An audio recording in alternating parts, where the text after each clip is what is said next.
Before we begin today modifying C4 valve bodies, let's go through and see the differences between each valve body, the years that they were produced, and what we can do with them.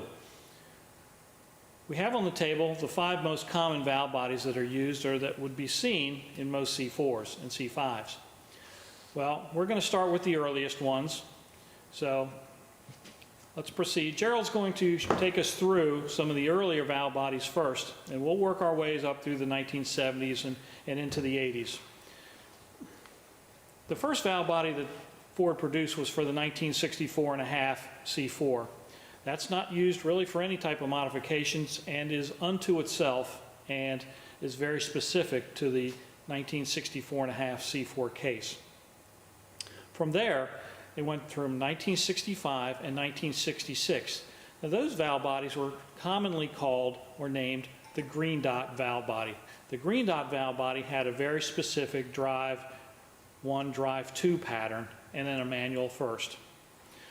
That valve body can easily be identified by the tag that is still remaining on some of them. That tag will read IT. Now on the flip side of that valve body, there will be a casting number of a C5, or sometimes you'll see even a C6 casting number. Those valve bodies are specific to 1965 and 1966, and that's the green dot valve body. Some people still modify that valve body, but generally it's used only for restoration and not used in the aftermarket very much. We move on from there, and we're going to go to the 1967, 68, 69 valve body. This is a very, very common replacement valve body for the earlier green dots. This will give you the common drive 2-1 configuration.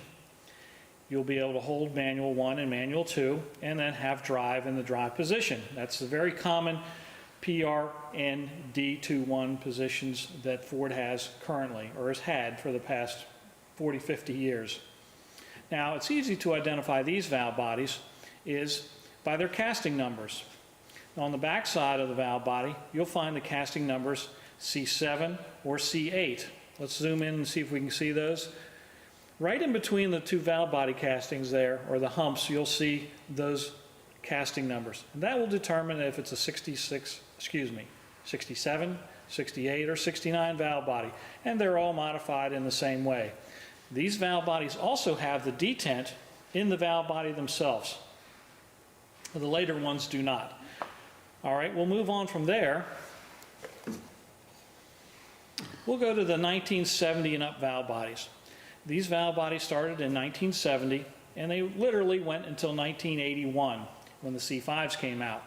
These valve bodies came in basically 2 configurations. One is called the spring under filter, and that type has the throttle pressure relief spring under the filter. That's commonly lost when the filter is exchanged or removed or replaced.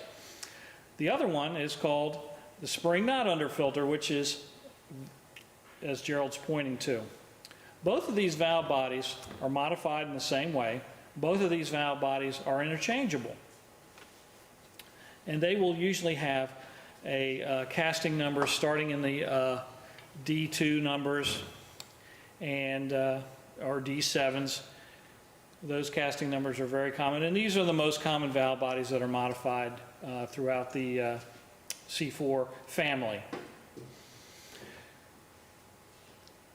After that, in '82, Ford came out with their C5 valve body, or the C5 transmission. This was a very primitive lockup style transmission that used a lockup, centrifugal lockup type converter. Not very popular, it was not around very much. It literally went from 1982 to 1986.